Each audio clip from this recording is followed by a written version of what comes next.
Morning sunlight streamed through the windows of Martha Wilson's brownstone in Boston's Beacon Hill neighborhood. At 72, she sat on her small terrace watching the city come to life. With her silver hair tied in a neat bun, and wearing a cashmere cardigan, she might have looked like any other retired professional, but her dark, penetrating eyes revealed who she had been. One of the most respected forensic toxicologists at the Massachusetts State Crime Laboratory. Martha sipped her morning coffee and nibbled on a homemade blueberry muffin. Her Sunday routine was sacred: early breakfast, service at Trinity Church, then preparing pot roast for when her son Michael and his wife Rebecca would visit, a tradition she'd maintained since they married 6 months ago. After a whirlwind courtship that Martha had found suspiciously rushed, the phone rang, interrupting her thoughts. "Mom, we'll pick you up after church," said Michael. "Rebecca wants to take you to that new cafe in Copley Square for brunch." Martha frowned.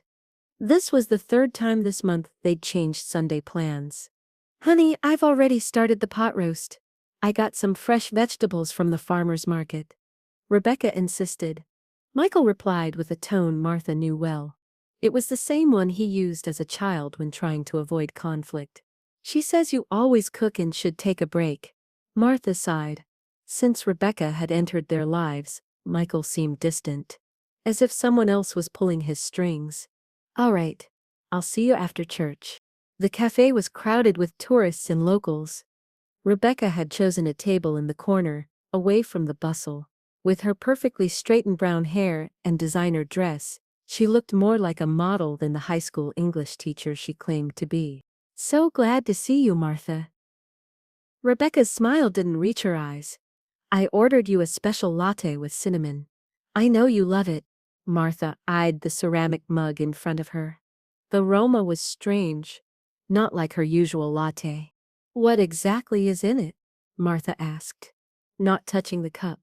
"It's a blend I found at this specialty shop in Cambridge," Rebecca replied. "Cinnamon, cardamom, and something else I can't remember. The shopkeeper assured me it's perfect for seniors. Improves circulation." Michael was looking at his phone, oblivious to the conversation. Martha noticed he seemed nervous, drumming his fingers on the table.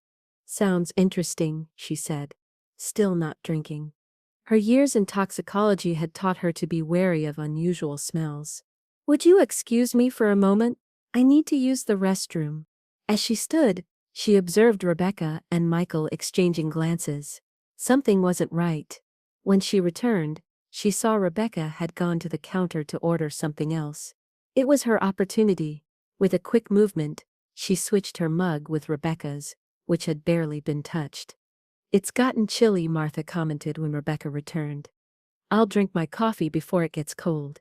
She brought the mug to her lips, but barely moistened them, pretending to take a sip. Rebecca, however, picked up the mug now in front of her, the one originally intended for Martha, and drank normally. "So tell me about school, Rebecca. Are the students treating you well?" Martha asked. "Everything's perfect," Rebecca replied, taking another sip. "In fact, they've offered me the position of English department chair next year." 20 minutes later, the conversation continued about trivial matters when Martha noticed Rebecca starting to cough. "Are you okay?" asked Michael, touching his wife's shoulder. "Yes, just something caught in my throat," replied Rebecca, but her face was beginning to redden. The coughing intensified. Rebecca clutched her throat, her eyes widening in panic. Her breathing became wheezy. "I can't breathe," she gasped between coughs. "We need an ambulance," Martha called out, standing up. "My daughter-in-law is having a severe allergic reaction." The next few minutes were chaotic. Waiters rushed to help. Someone called 911, and Michael held Rebecca, who now had red splotches appearing on her neck and face. Martha observed the scene, her analytical mind processing what had happened. The cup meant for her contained something that had triggered an anaphylactic reaction. This was no coincidence, and as the ambulance took Rebecca away with Michael at her side, Martha stayed at the cafe, discreetly collecting both cups in her purse. She had survived an attempted poisoning. Now she needed evidence. At Massachusetts General Hospital, Martha waited in the lobby while Rebecca was being treated. Her mind, trained for decades to analyze poisoning cases, reviewed every detail of the morning.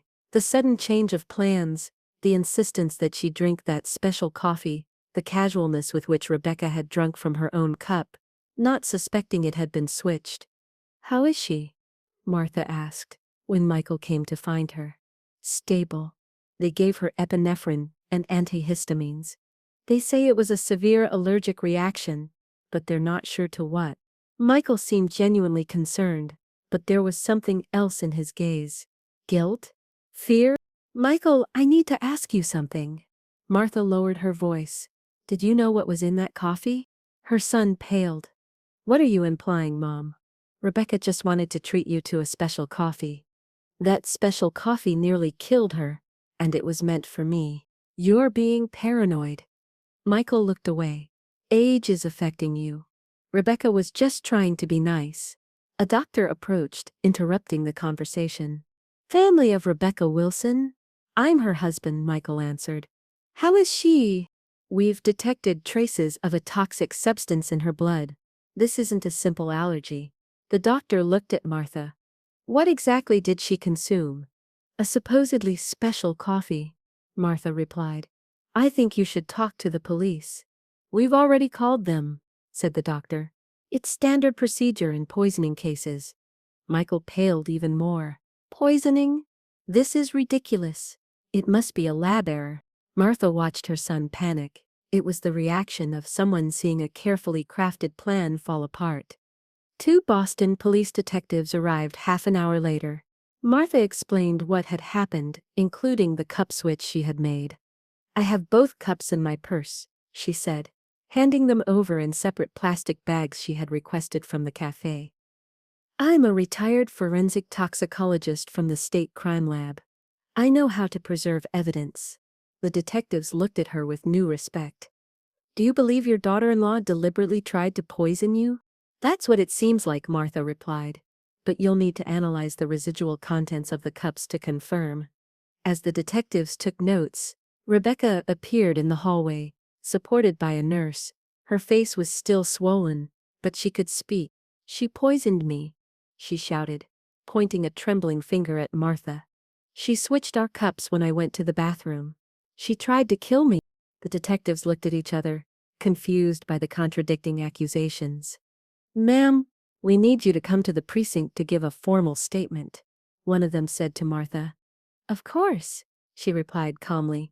"I have nothing to hide." As they escorted her out of the hospital, Martha saw Michael embracing Rebecca, comforting her.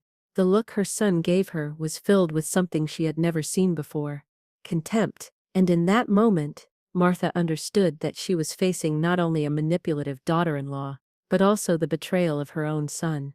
What they didn't know was that Martha had spent decades unraveling lies in the autopsy room, and she wasn't about to become a victim now. The police station in Boston's Back Bay smelled of stale coffee and disinfectant. Martha waited in a sparse interrogation room, with a metal table and 2 chairs. Her hands, slightly spotted with age but steady, rested in her lap. This wasn't her first time in a room like this, though she had always been on the other side, as a forensic expert. Detective Ramirez entered with a folder and a recorder. He was a middle-aged man with salt and pepper hair and tired eyes. "Mrs. Wilson, I'm Detective James Ramirez. We're going to record this conversation, if you don't mind." "Not at all," Martha replied. "I want everything on record." The detective activated the recorder and went through the formalities. Then he got straight to the point. "Tell me what happened this morning, from the beginning." Martha recounted the events with clinical precision, without emotion, as she had done so many times in court testimony. She described the sudden change of plans, the coffee with the strange smell, her decision to switch the cups, and Rebecca's subsequent reaction. "Why did you suspect the coffee?" asked Ramirez. 30 years in toxicology teaches you to be wary of unusual smells," Martha replied. "Plus, Rebecca's insistence was suspicious. She doesn't usually show such interest in pleasing me." "Had you had problems with your daughter-in-law previously?" "Not direct problems. But I've always felt there was something calculating about her." Since she entered my son's life, he's changed. He's grown distant from me. Stopped seeing his lifelong friend. That could be normal in a recent marriage, observed Ramirez. They've also started asking persistently about my will, my house, my savings, added Martha. Last week, Rebecca suggested I should consider selling my brownstone to move into a retirement community. A Beacon Hill property worth over $1 million. This caught the detective's attention. Did your son support that idea? Michael has always been easily influenced, Martha said sadly. And Rebecca knows how to manipulate him. The interrogation continued for another hour. Martha answered each question clearly, without contradicting herself. Finally, Ramirez turned off the recorder. Mrs. Wilson, your accusations are very serious. If what you say is true, we're looking at attempted homicide. I'm well aware, Detective. I wouldn't make these accusations without being convinced. The cups have been sent to the lab, continued Ramirez. If we find toxic substances, especially in the one that was meant for you, we'll have solid evidence. You should also investigate Rebecca's background, suggested Martha. Her maiden name is Johnson, but I have doubts about her real identity. Ramirez raised an eyebrow. Why do you say that? Professional intuition, Martha replied. And because she's never wanted me to meet her family, there are always excuses. They live out of state. They're traveling. Michael has never met his in-laws. The detective took note. We'll investigate. Meanwhile, do you have somewhere to stay? It wouldn't be wise to return to your home. I can go to my friend Caroline's. She lives in Cambridge. Perfect. We'll assign you police protection until we clear this up. As she left the station, Martha saw Michael waiting on the sidewalk across the street. His face showed a mixture of anger and concern. He approached quickly. How could you, Mom? His voice trembled. Accusing Rebecca of trying to poison you. It's insane. Michael, think for yourself, Martha replied, maintaining her calm. Why did Rebecca have that reaction if the coffee was harmless? Because she has allergies we didn't know about. Not everything is a plot against you. Son, I've spent my life analyzing poisons and their effects. What I saw today wasn't a simple allergy. Michael ran his hand through his hair, exasperated. The doctors said it was an anaphylactic reaction. Rebecca is devastated by your accusations. The police are analyzing the cups, said Martha. The truth will come out. I can't believe my own mother would do this. Michael lowered his voice. You've always been controlling, always wanted to run my life.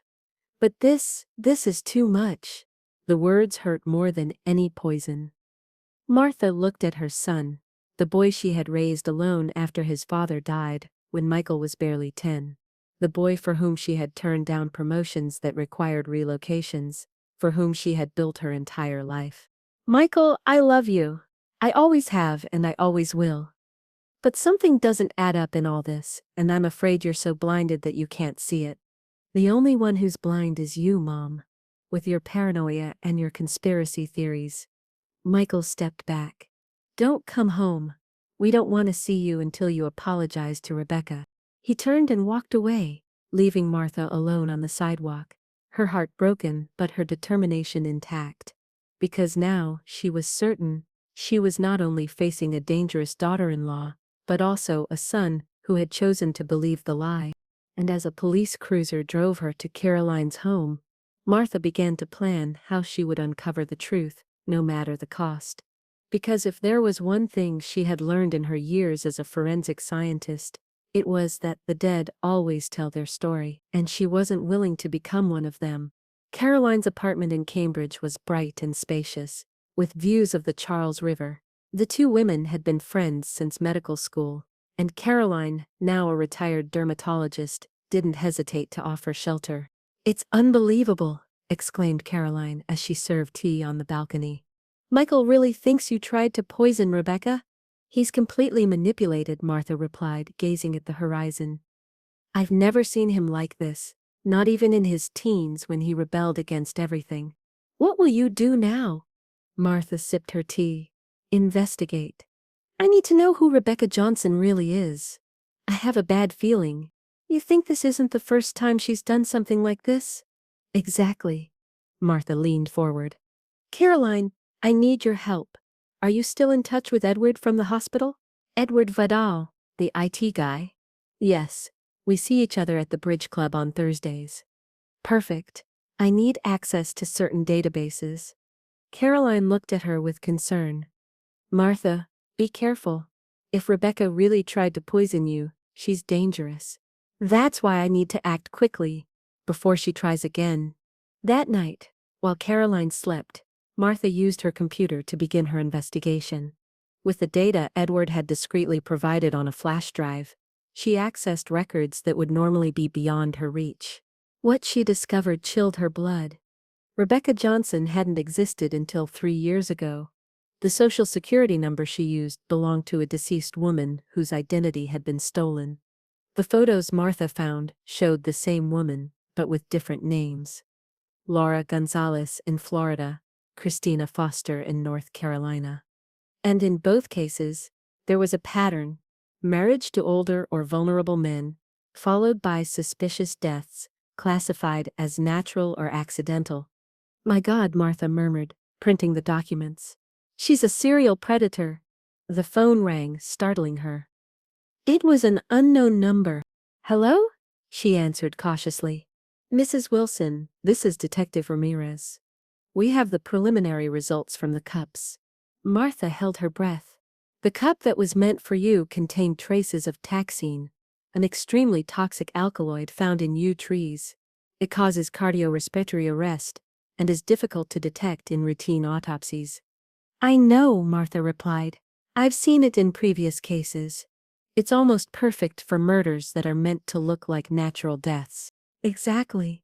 We've opened a formal investigation for attempted homicide, but there's something else. What? Your daughter-in-law and your son have disappeared. They're not at their home or at the hospital. No one knows where they are. Martha closed her eyes, processing the information. If they had fled, it was an admission of guilt, but it also meant they were unpredictable and dangerous. Detective, I've discovered information about Rebecca. She's not who she claims to be. We're on the same line of investigation.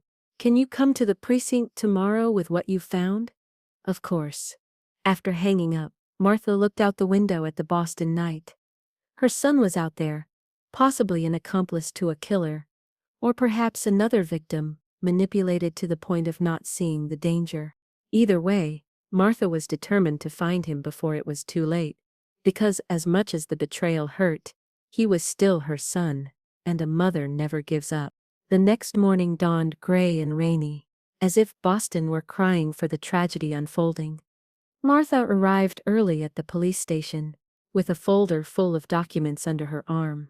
The police protection had accompanied her throughout the journey. Detective Ramirez received her in his office, accompanied by a young woman in a dark suit with a penetrating gaze. Mrs. Wilson, this is Detective Lucy Ortega from the Violent Crimes Unit. Pleased to meet you, said Martha, shaking her hand. Likewise, I've followed your work at the State Crime Lab. You're a legend in the forensic field. Martha nodded, grateful for the professional recognition. I've brought what I found about Rebecca. For the next hour, she presented her findings, complimenting what the police had already discovered. Rebecca's true identity was Veronica Langdon, a professional con artist with a history of fraud and suspected of 2 previous deaths, a business executive in Florida, and a retired professor in North Carolina. In both cases, she had managed to get them to modify their wills in her favor weeks before their deaths. The modus operandi is identical, explained Detective Ortega. She approaches lonely men, preferably older and with assets. She seduces them, marries quickly, and then accidents or natural deaths occur. But I don't fit that profile, observed Martha. No, you're different, agreed Ramirez. You're an obstacle. Your son would inherit your estate, and with him married to Veronica, she would have access to everything. Have you found Michael? Asked Martha with a lump in her throat. The detectives exchanged glances. We have a lead, Ortega finally said. They used a credit card at a hotel in Cape Cod. We've sent agents, but when they arrived, they had already left. Do you think my son is an accomplice or a victim? Ramirez sighed. That's the million-dollar question, Mrs. Wilson. For now, we're treating him as a suspect. But we're not ruling out that he's being manipulated or even coerced. Martha felt a mixture of relief and concern. She wanted to believe her son was innocent, but the evidence suggested otherwise. Can I see my house? She asked. I need to pick up some things, and maybe I'll find something useful for the investigation. We'll accompany you, said Ortega. But you should be aware that your home could be dangerous if they decide to return. Martha's brownstone in Beacon Hill seemed intact at first glance. Everything was in its place, the forensic medicine books on the shelves, the family photos on the mantel, the grand piano that had belonged to her late husband. But when she entered her study, she noticed something different. Her computer was on, although she always turned it off, and some files on her desk had been moved. Someone's been here, she told the detectives. Ramirez approached the computer. When were you last here? Before going to the cafe with Michael and Rebecca. Veronica. 2 days ago. Did you have anything important on the computer? My bank accounts, my digitized will, property documents. Martha paled. And the access codes to my safe deposit box at the bank. Where is the safe deposit box? Ortega asked urgently. At the Bank of America, on State Street. It contains family jewelry, some cash, and the original deeds to a lake house in New Hampshire that I inherited from my parents. A property that isn't in Martha Wilson's name, but in my father's. It's worth at least $2 million. Ramirez took his phone and dialed quickly. I need you to immediately contact the Bank of America on State Street. Block access to Martha Wilson's safe deposit box. It's an emergency related to an attempted homicide case. While the detective was on the phone, Martha searched the rest of the house. In the guest room, where Michael usually stayed when visiting, she found something revealing, a notebook forgotten under the bed. Upon opening it, she recognized her son's handwriting. Detectives, she called with a trembling voice. I think you should see this. The notebook contained detailed notes about Martha's assets, inheritance calculations, and even a disturbing timeline. March. Wedding with Rebecca. April, May. Convince mom to update will. June. Plan B, if she resists. July, sell properties and move to Costa Rica. It seems your son was quite involved in the plan, Ortega said gently. Martha sat down, feeling her legs wouldn't support her. There must be an explanation. Michael would never. Mrs. Wilson, interrupted Ramirez, putting away his phone. The bank confirms that someone tried to access your safe deposit box this morning, using your codes. A woman who identified herself as your daughter-in-law, claiming that you were ill and had authorized her. Did she succeed? No. The manager was suspicious and asked to speak directly with you by phone. When the woman couldn't provide your number, they refused to give her access.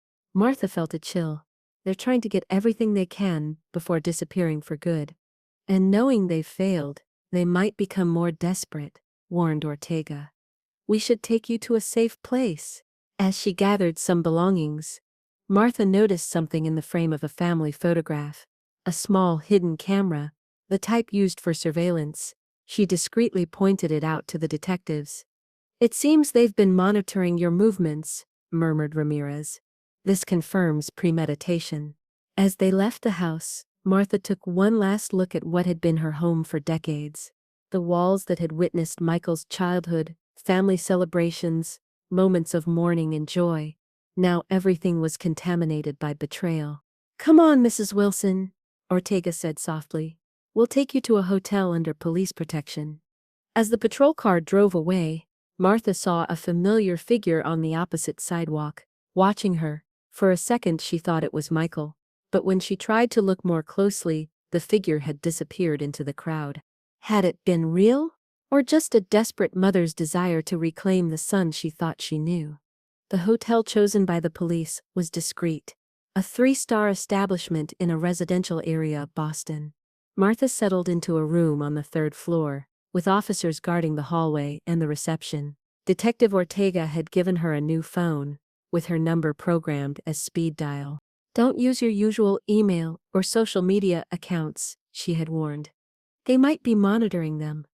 That night, alone in the anonymous room, Martha allowed herself to cry for the first time, not just for the danger she faced, but for Michael's betrayal. The pages in the notebook were unequivocal. Her son had actively participated in planning her demise. How had it come to this?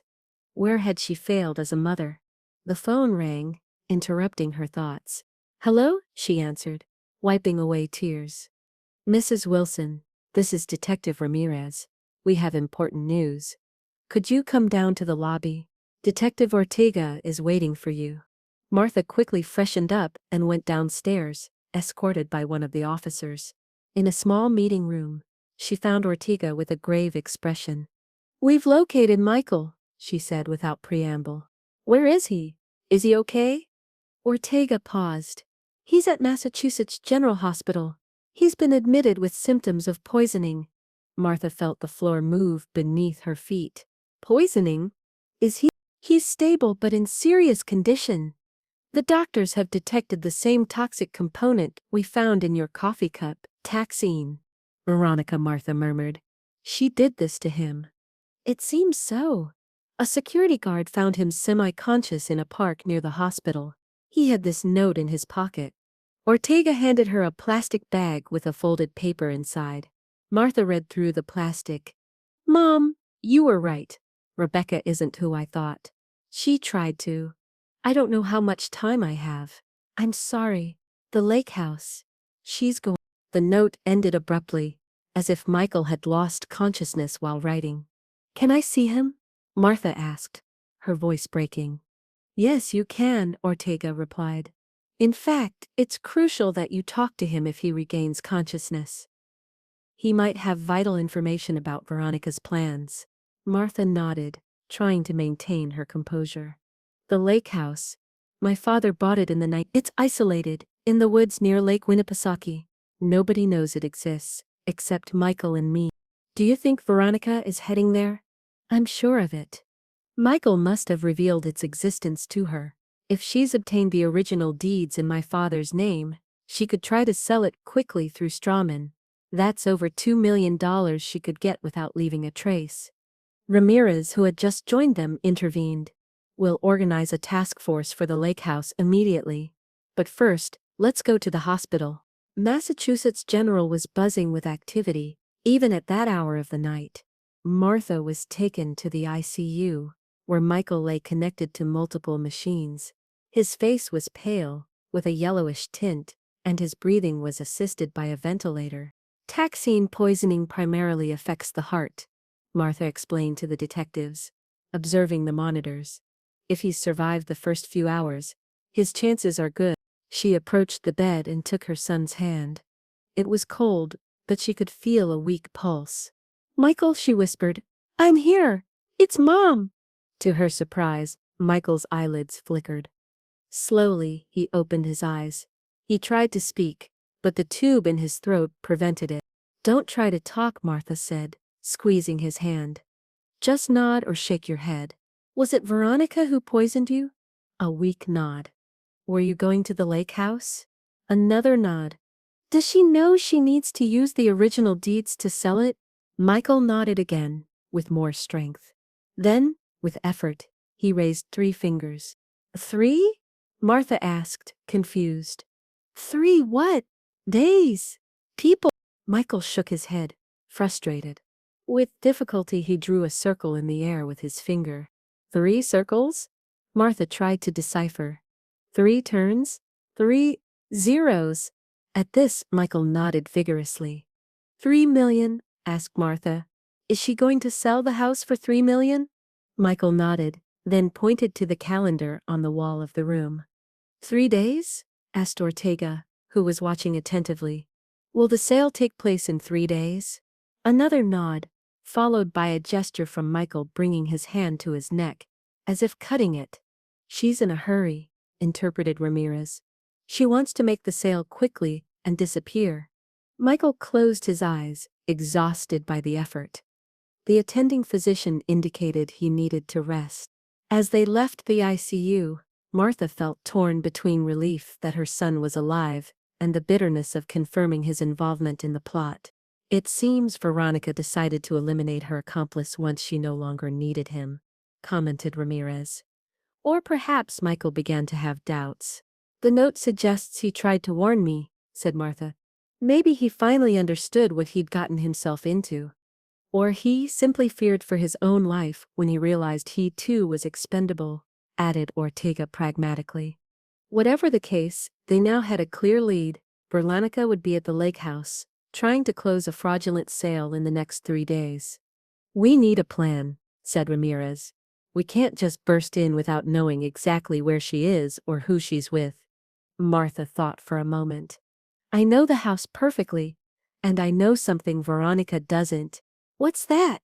The house has an old security system, installed by my father in the 1980s. Hidden cameras that transmit to a monitor in the gardener's shed. We could see what's happening inside without her knowing. Ortega's eyes lit up. That's exactly what we need. Will it work after all these years? My father was an engineer and designed it to last decades. I checked it the last time I was there. A few months ago. It's still operational. Good, decided Ramirez. We'll go tomorrow at dawn. A small team, so as not to alert her. You'll guide us. But from a safe distance. Martha nodded, though in her mind she was already forming another plan. Because if there was one thing she'd learned in her career, it was that scientific evidence never lies. But people do, and no one knew Veronica Langdon better at this moment than she did. Back at the hotel, she requested paper and pencil. She began meticulously drawing the floor plan of the lake house, marking each entrance, each window, each possible hiding place. If they were going to catch the woman who had tried to kill her and had nearly killed her son, there would be no margin for error. And as she completed the details of the plan, Martha thought of Michael, of his pallor, his assisted breathing, his look of remorse. Had he truly understood the mistake he had made? Or was he only afraid for his own life when he saw that he too was disposable in Veronica's plan? Either way, Martha now had a clear purpose to stop Veronica before she disappeared with millions of dollars, and perhaps more importantly, with the ability to do the same to other families in the future. Dawn in New Hampshire painted the sky in pink and gold tones as the small convoy of unmarked police vehicles approached Lake Winnipesaukee. Martha traveled in the passenger seat of the car, led by Ramirez, while Ortega coordinated the operation from another vehicle. The house is 5 miles from the town. Taking the turn toward the dam, Martha indicated. It's a dirt road, barely visible among the trees. Ramirez nodded, driving cautiously along the winding road. How was the relationship between you and your son before Veronica appeared? The question took Martha by surprise. Good, I suppose, like any mother and son. We had our differences, but we were always close. And after, Martha sighed. He became distant. At first I thought it was normal. He was in love, wanted to spend time with her. But then he began to question my decisions, suggest I sell my house, move to a retirement community, things the Michael I knew would never have proposed. Manipulators like Veronica are experts at isolating their victims, commented Ramirez. First from their loved ones, then from their own judgment. I know, Martha replied. I've seen similar cases in my career, but I never thought my own son. Her voice broke slightly. Ramirez gave her a few seconds before continuing. Have you spoken to the doctors this morning? Yes. Michael is stable. They've managed to eliminate much of the toxin from his system, but he's not out of danger yet. He's a strong young man, said Ramirez, and he has a tenacious mother. Martha smiled weakly. It's there, she said, pointing to a barely visible path among the trees. Turn right and turn off the lights. The vehicle slowly advanced along the dirt road, stopping about 200 yards from a large wooden house, partially hidden among century-old pines. It was a traditional New England construction, with a slate roof and thick walls, designed to withstand the harsh winters of the region. The gardener's shed is over there, Martha pointed to a small wooden structure about 50 yards from the main house. From there we can access the surveillance system without being detected. Ortega approached, adjusting her bulletproof vest. We've confirmed there's a vehicle parked behind the house. A black Audi rented in Boston 2 days ago. It's her, Martha confirmed. And she's probably not alone. The potential buyer? Or an accomplice? Veronica doesn't work alone. The officers silently deployed, surrounding the property, while Martha, Ramirez, and Ortega headed to the shed. The interior was dusty but surprisingly orderly, with garden tools hanging on the wall, and a small desk in the corner. Martha moved the desk, revealing a trapdoor in the floor. My father was somewhat paranoid, she explained as she opened it. He built this system during the Cold War, when he feared nuclear threats. Under the trapdoor was a small room with an old but functional control panel, connected to several small black and white monitors. Incredible, murmured Ortega. Has this been working all these years? My father connected it to an independent solar power system, said Martha, turning on the monitors. Basic but efficient. The screens came to life, showing different angles of the house: the main living room, the kitchen, the study, the exterior of the main entrance, and the back. There she is, said Ramirez, pointing to one of the screens.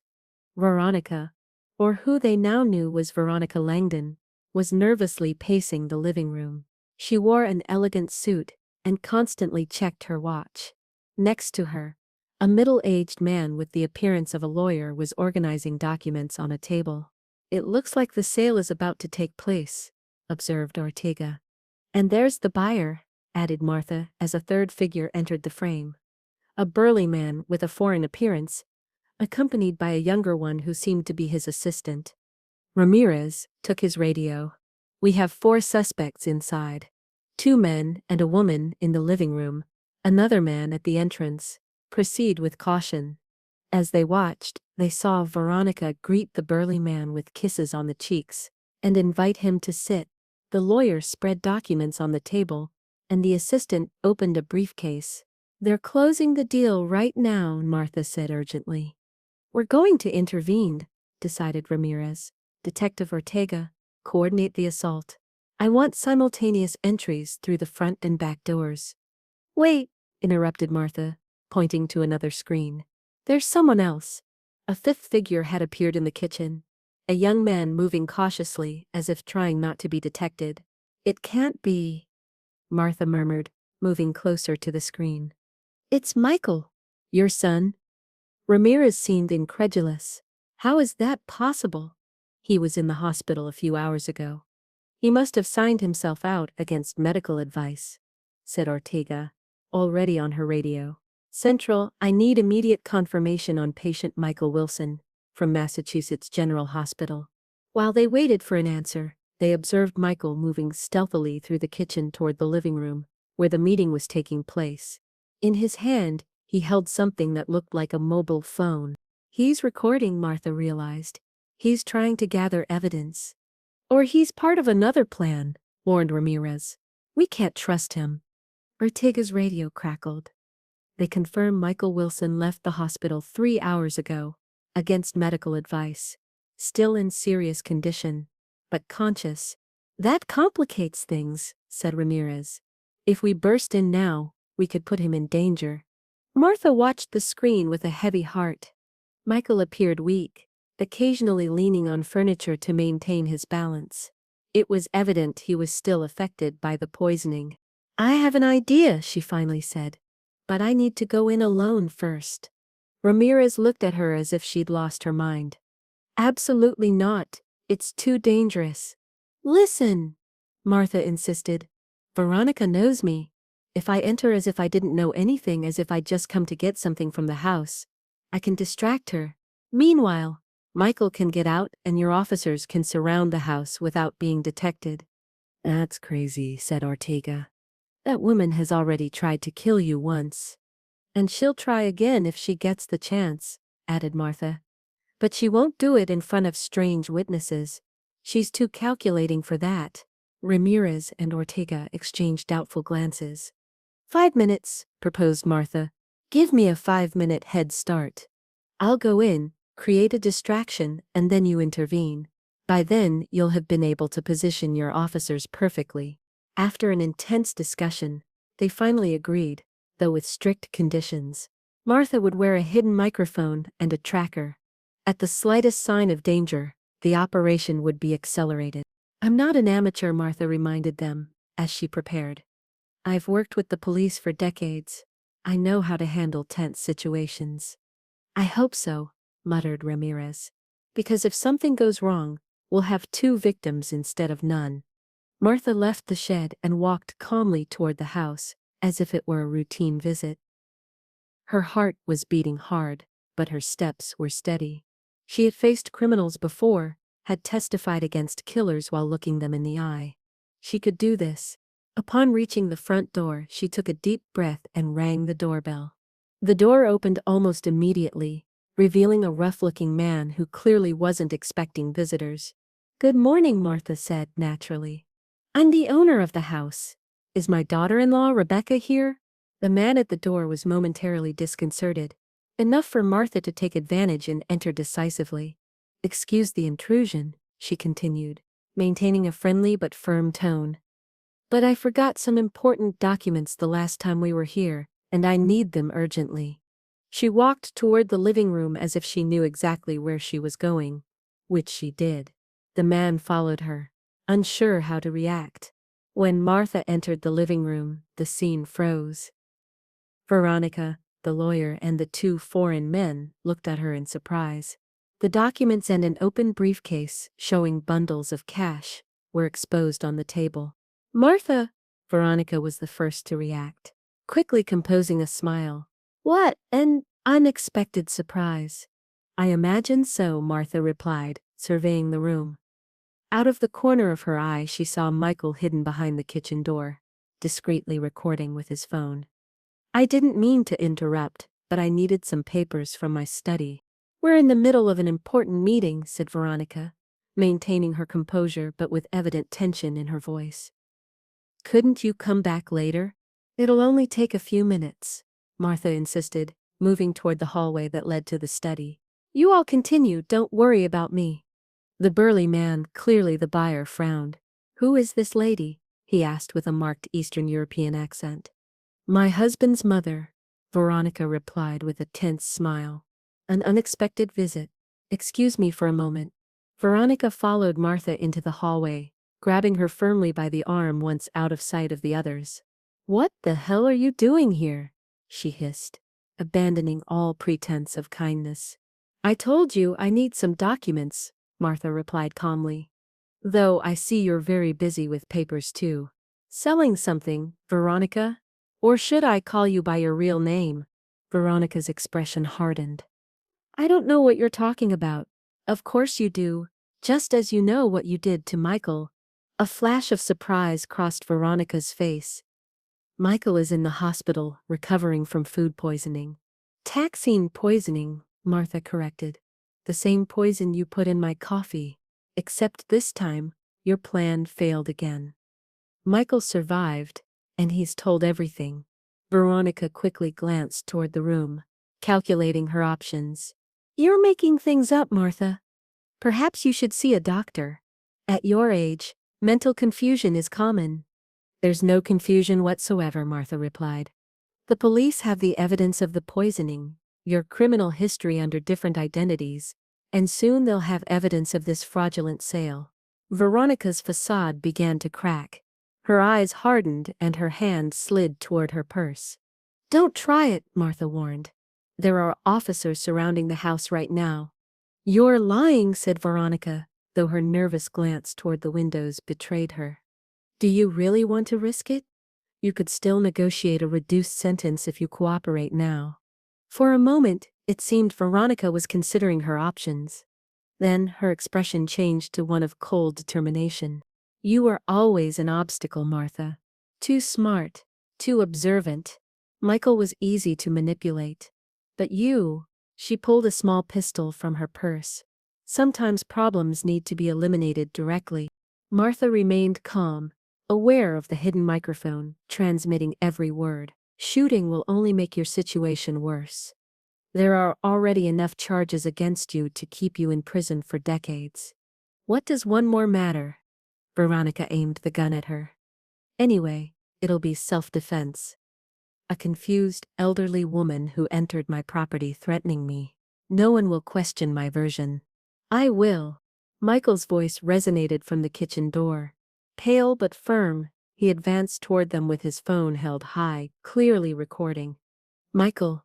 Veronica seemed genuinely surprised. You should be in the hospital. What are you doing here? Fixing my mistakes, he replied, his voice weak but determined. I've recorded your entire confession and the live stream is being received by the police. Veronica directed the gun toward him. You traitor. I gave you everything. Love, a future, wealth. And this is how you repay me. You gave me lies, Michael replied. And you almost killed me when I was no longer useful to you. Veronica's face contorted into a grimace of rage. You were weak, always depending on Mommy, without the guts to take what you wanted. I had to push you every step of the way. Put down the weapon, Veronica, Martha ordered, taking a step toward her. It's over. Nothing is over, shouted Veronica, completely losing control. She aimed the gun at Martha, her finger tensing on the trigger. Everything happened in seconds. Michael lunged forward, pushing his mother out of the line of fire. The shot echoed in the narrow hallway. Simultaneously, the front door burst open, and armed officers stormed the house, shouting orders. Martha fell to the floor with Michael on top of her. For a terrible moment she feared the worst, but her son moved, groaning in pain but alive. We need medical assistance, Martha shouted as Ramirez and other officers subdued Veronica, who continued shouting threats and insults.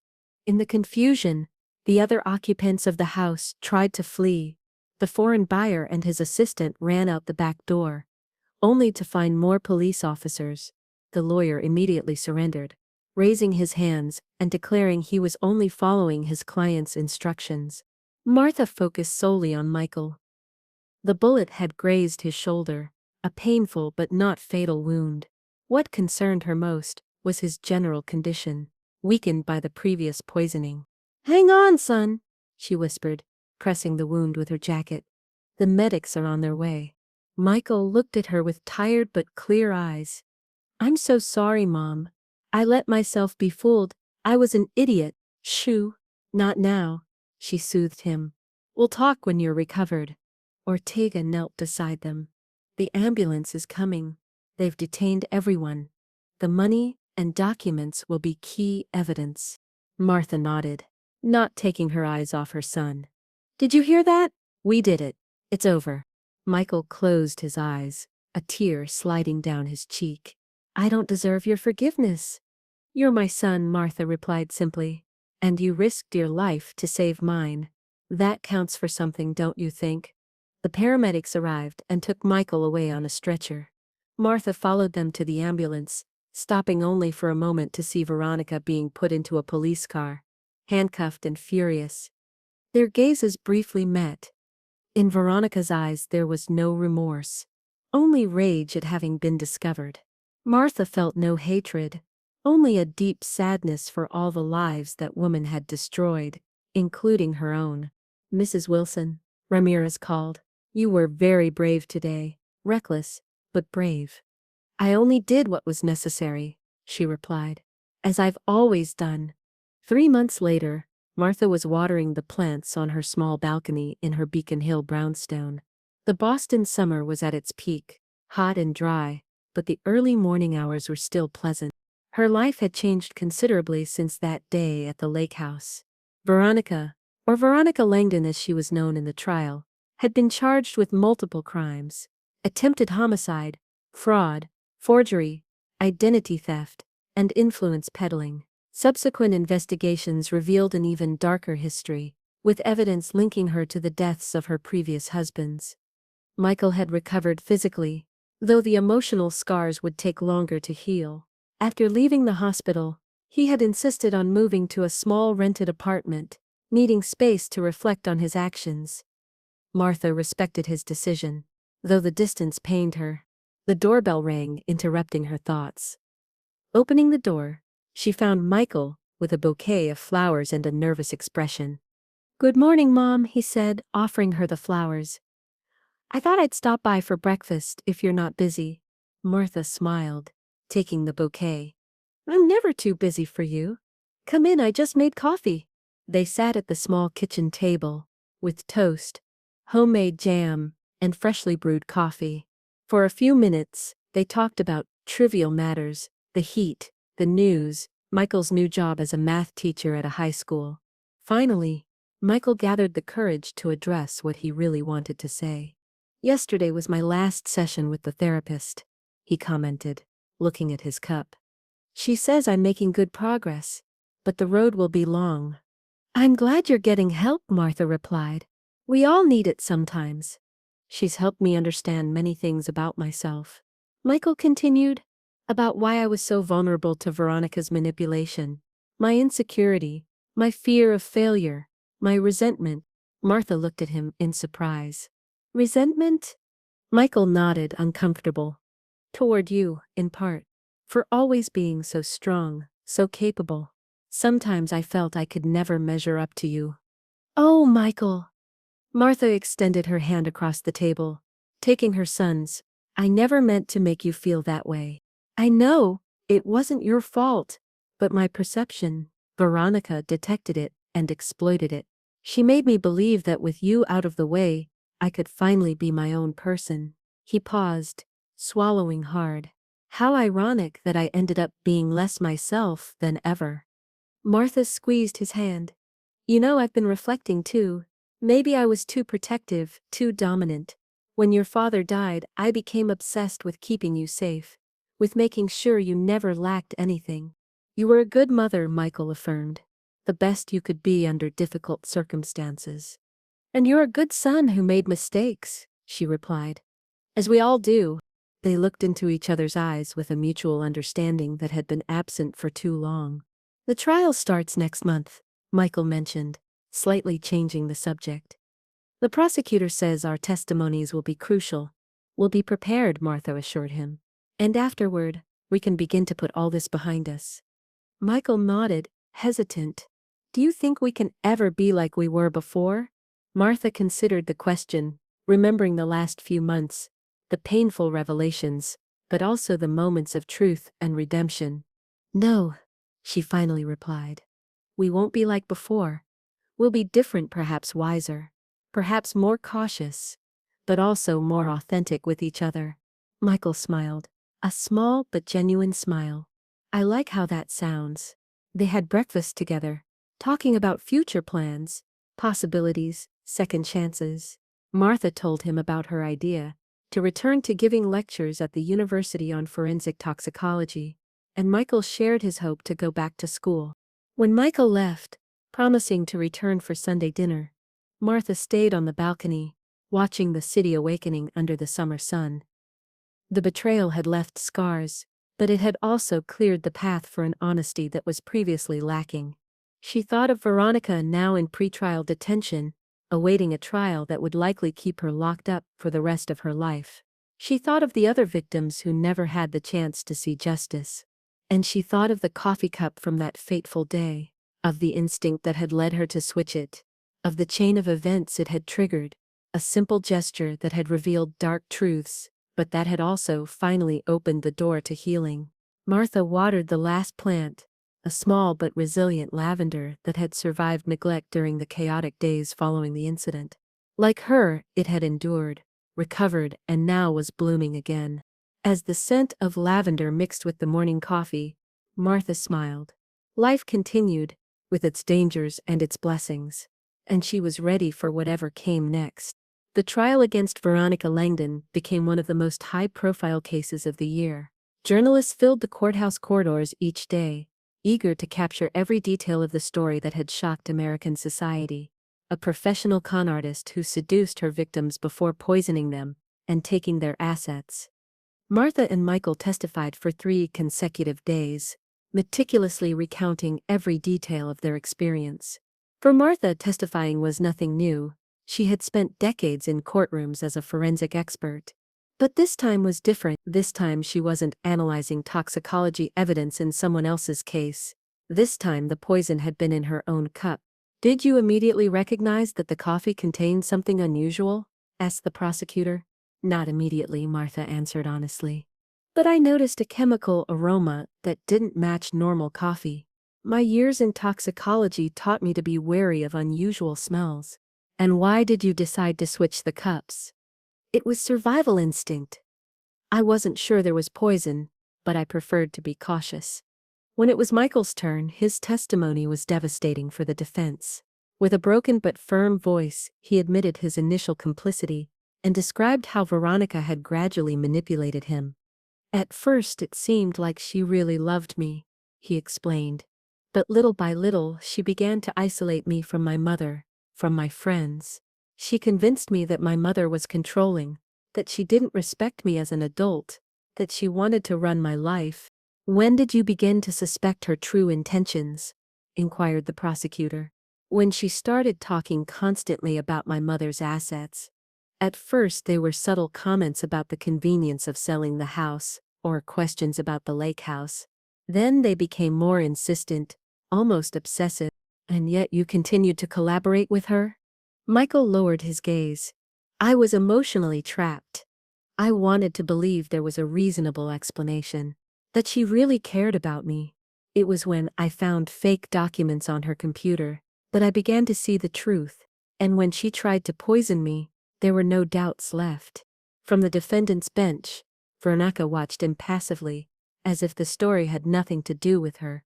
Only when they presented the technical evidence, the analyses of the cups, the recordings at the lake house, the falsified documents, did her facade begin to crumble. The most shocking testimony came from the former mother-in-law of one of her previous husbands, who described how her son had died suddenly after marrying a woman named Laura Gonzalez, whom she now recognized as Veronica. "I always knew something wasn't right," said the elderly woman, looking directly at Veronica. "The doctor said it was a heart attack, but my son had never had heart problems." After 3 weeks of trial, the verdict was unanimous: guilty on all charges. The sentence, 30 years in prison, with no possibility of parole until serving at least 20. Martha and Michael were present when the sentence was announced. Veronica, for the first time, lost her composure. "This isn't over," she shouted as the guards took her away. "I'll be back. I always come back." As they left the courthouse, a cloud of journalists surrounded them. "How do you feel after the verdict?" they asked Martha. "Relieved," she replied simply. "Justice has done its job." "And you, Mr. Wilson? What message would you give to other people who might be being manipulated as you were?" Michael reflected for a moment. "Trust your instincts. If something seems too perfect, or if someone tries to separate you from those who love you, question it. True love doesn't isolate or manipulate." A year later, Martha was finishing preparing dinner in her kitchen when the doorbell rang. Opening it, she found Michael accompanied by a shy-looking young woman. "Mom, this is Laura," he said with some nervousness. "My colleague at the school. I've told you about her." "Of course," Martha smiled, extending her hand. "Michael mentions how well you worked together in the math department." Laura smiled, evidently nervous. "It's a pleasure to finally meet you, Mrs. Wilson. Michael talks about you a lot. Please, call me Martha. And come in, dinner's almost ready." During the meal, Martha observed the dynamic between Michael and Laura. There was none of the frenzied magnetism that had characterized his relationship with Veronica. Instead, there was a quiet warmth, a mutual respect evident in small gestures. How they listened attentively to each other, how they shared knowing looks, but without secrets, how Laura genuinely asked about Martha's work and was interested in her stories. After dessert, while Michael helped clear the table, Laura stayed alone with Martha on the balcony. "I wanted to tell you how much I admire your courage," said the young teacher. "I followed the case in the news. What you did, confronting someone so dangerous." Martha smiled. "It wasn't courage, it was survival." "And love for my son." Laura nodded. Michael has been through a lot. He's working hard to rebuild himself. I know. And I'm glad he has good friends supporting him on that journey. We're more than friends, Laura confessed, blushing slightly. Though we're taking it slow, very slow. We both need time and space. Martha felt a wave of relief and joy. Time is a precious gift. Using it wisely is a sign of maturity. When Michael and Laura left, promising to return the following Sunday, Martha stayed on the balcony for a while, contemplating the Boston sunset. The memory of that poisoned coffee cup no longer gave her nightmares. It had become a lesson, a reminder of her own strength.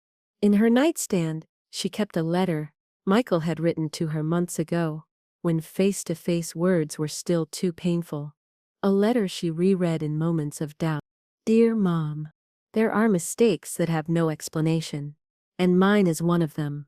I let myself be seduced, not only by a woman, but by the idea of being someone different, someone who didn't need his mother's protective shadow. How wrong I was. True independence doesn't come from rejecting who we are, or where we come from. It comes from accepting it and building from there. I can never make up for the harm I caused you, but I promise you that every day, I try to be a better person, the son you deserve to have. With eternal love, Michael. Martha had framed that letter in her heart, not as a reminder of past pain, but as proof that even the deepest wounds can heal. That night, before going to bed, Martha received a call from Caroline, her friend who had taken her in during the darkest moments. Have you seen the news? Caroline asked without preamble. No. What happened? They've found another victim linked to Veronica, a man in Florida, 5 years ago. Thanks to your testimony and the evidence you provided, they're reopening cases that seemed closed. Martha felt a mixture of sadness for those lost lives and satisfaction for the justice that, though late, was finally arriving. The good we do sometimes has effects we can't foresee, she commented. Exactly. And speaking of doing good, have you thought about my proposal? The medical school is still interested in having you give that series of lectures on forensic toxicology. Martha smiled. I've been considering it. I think I'll accept. Excellent. The students will be thrilled. No one can talk about poisons with such personal experience. Both laughed, a liberating sound that dispelled the last shadows of the past. Before going to bed, Martha prepared her nightly ritual, a cup of chamomile tea with a touch of honey. The soft, comforting aroma filled the kitchen, forever erasing the memory of that other coffee, the one that had been meant to be her last drink. Life continued, with new challenges, new joys, new cups to share with loved ones. And although betrayal had left scars, it had also brought an invaluable lesson that trust should be like good coffee, cultivated with care, prepared with attention, and savored with full awareness. Martha turned off the lights and headed to her bedroom, carrying the steaming cup. Tomorrow would be a new day, another chapter in a life that had turned out to be longer and richer than any poisoner could have imagined.